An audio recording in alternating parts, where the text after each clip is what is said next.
Okay folks, so like a dummy, I said I was going to go put strings on this thing and then I would get you right.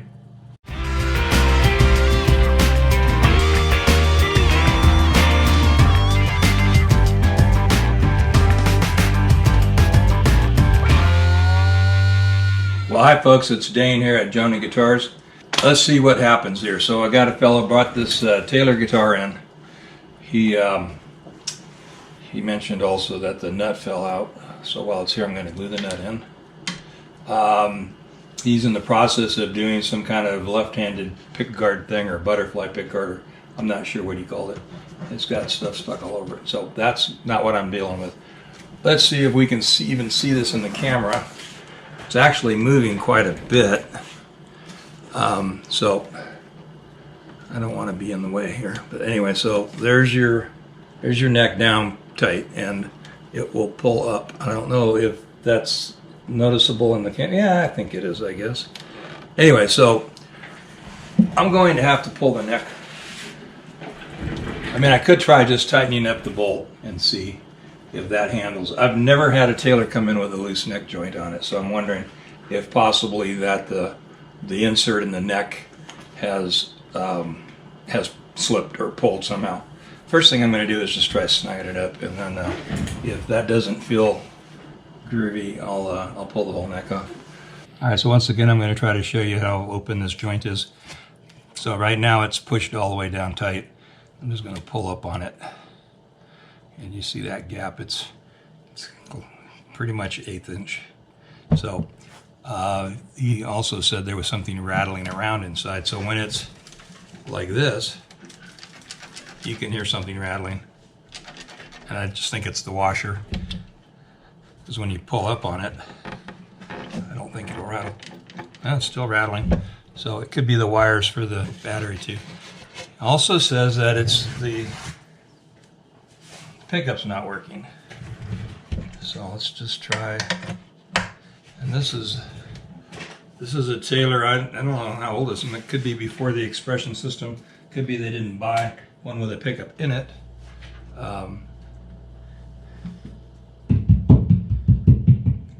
Pickup seems to be working just fine. So I will tell him that. He thought maybe he had a dead battery. No dead battery. Speaking of battery, I'm going to pull the battery out of here.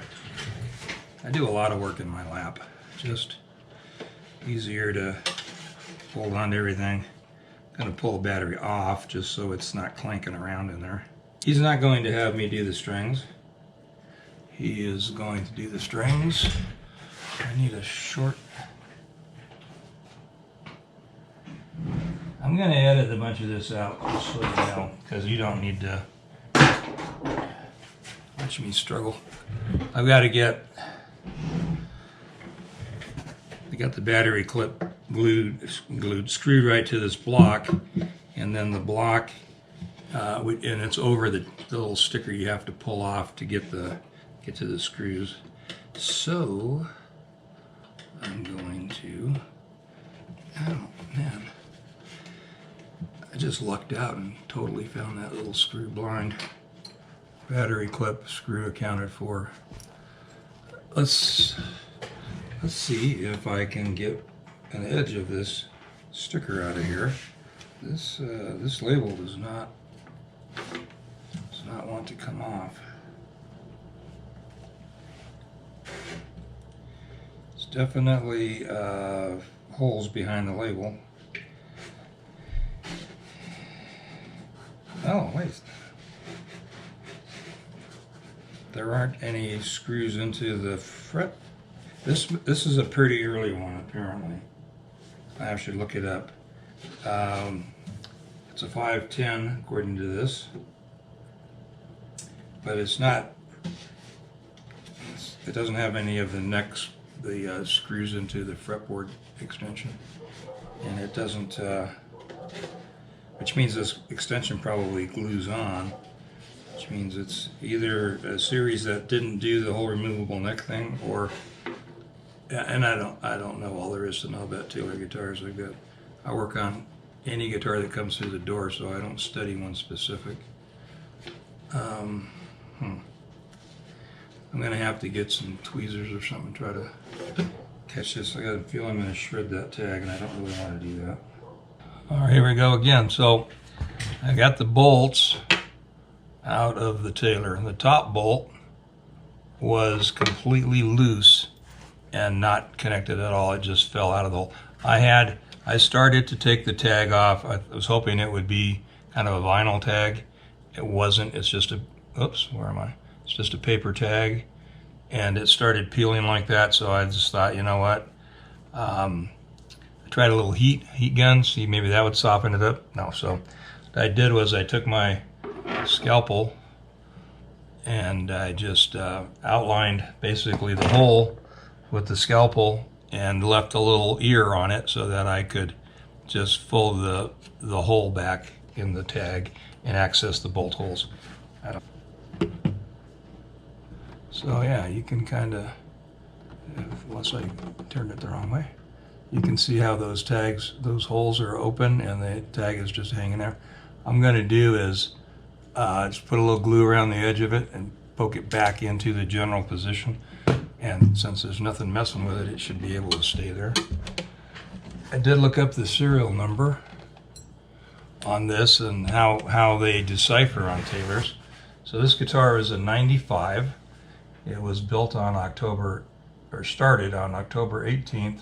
It's a 500 series, and it was the number 2 guitar of the day that got started. So that's they have a pretty unique, pretty cool serial number system. Actually, gives you a lot of information.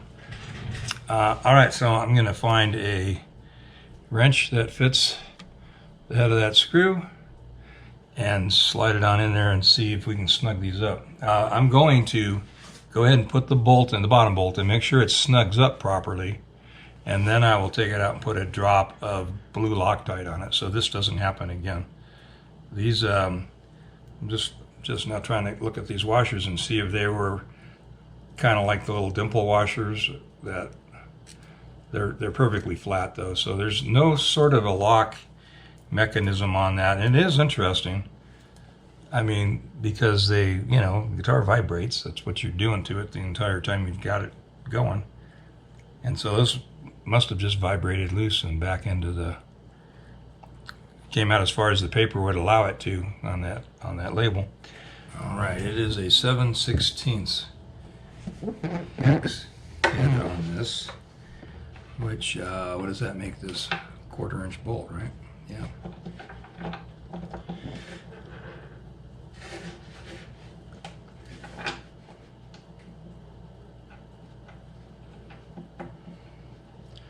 I think I already mentioned that I do a lot of this stuff just in my lap because it's easier to get a fix on where things are at.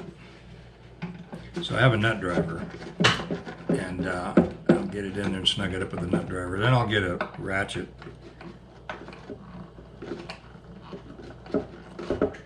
I may not have to use a ratchet. Got a pretty good grip on it there. All right, so we have the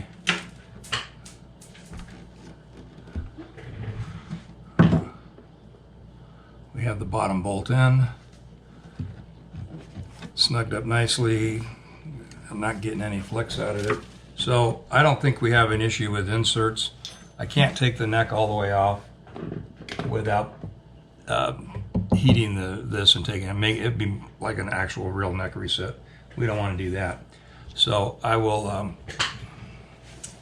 take this bolt out, put a drop of blue Loctite on it, and then insert the top one as well. Do the same thing. I probably will just get a ratchet with a, you can't really see what I'm doing. You wouldn't be able to see it even if I had it up here. But what I'm doing is backing that screw out with this nut driver.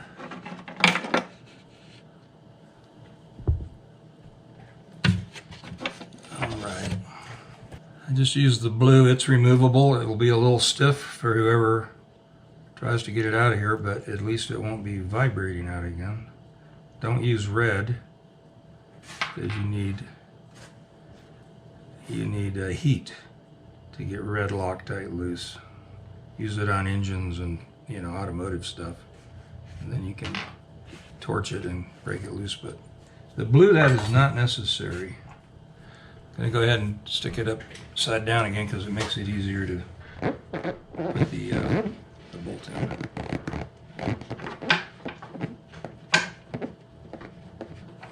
And the owner called and talked for a bit and wanted to, decided to go ahead and have me put the strings on it, which makes sense, so that we could actually play the thing, make sure everything was cool. Which is absolutely the right thing to do. So I'll be stringing it up. I always check my tuning machines to make sure that the nuts are tight, the bushing nuts are tight, the screws are tight. If it's just a post through type of thing without a nut, and I make sure the screws are tight in the back.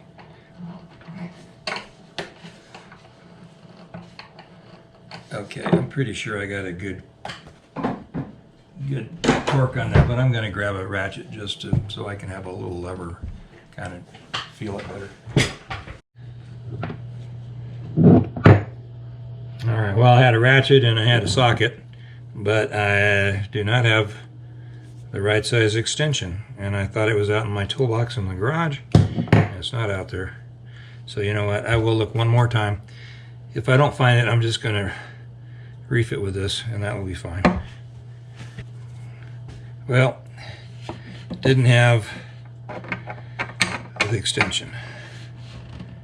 All right, but that's snug.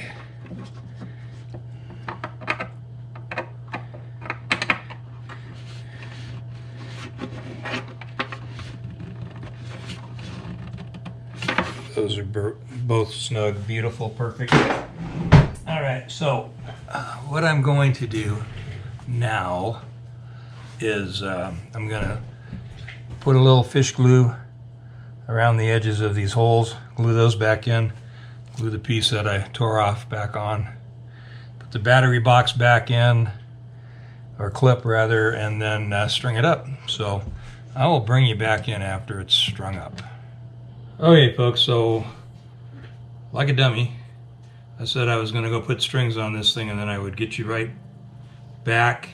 And so I put strings on it, got it tuned up, checked everything out, and then I put it in the case and took it in the house.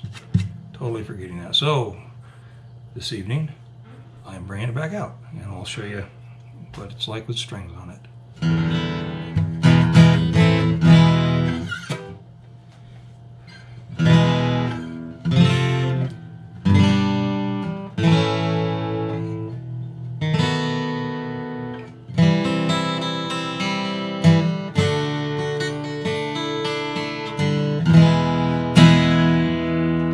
Sounds good, like a tailor should. And we played almost all cowboy chords up here, except for the F. Could do, oh, I'm not in the right place in the camera. Could do this. I played a bar F. Not that anybody cares. So we just went E, A, B, 7, whatever. C.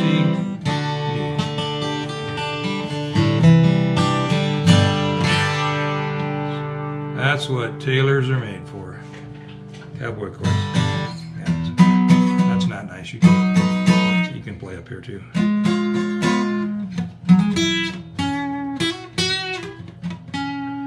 Well, maybe somebody can play up here. Just not me.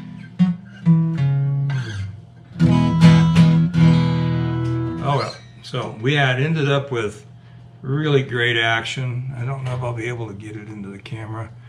It's am I in there right? 4/64 on the 12th fret right here. My thumb is both on the high and the low E, and then it's radiused with the saddle. I did check it all the way across. I just didn't remember because it was yesterday afternoon that I did it. All right, so yeah, good action, good radius, matches the fretboard. So this, I was a little suspect that somebody might have taken some off the bottom of this saddle, and they may have, but we're at 4/64, which is the electric guitar action, and so we're golden. Some guys that bang really hard like it to be up at 5/64 or even 6/64 on the bass side.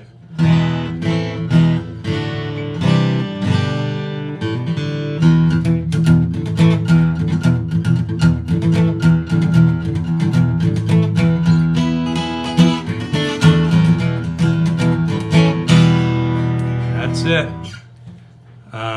Yeah, so like, subscribe, share, do all that stuff you need to do. And that's it, buddy.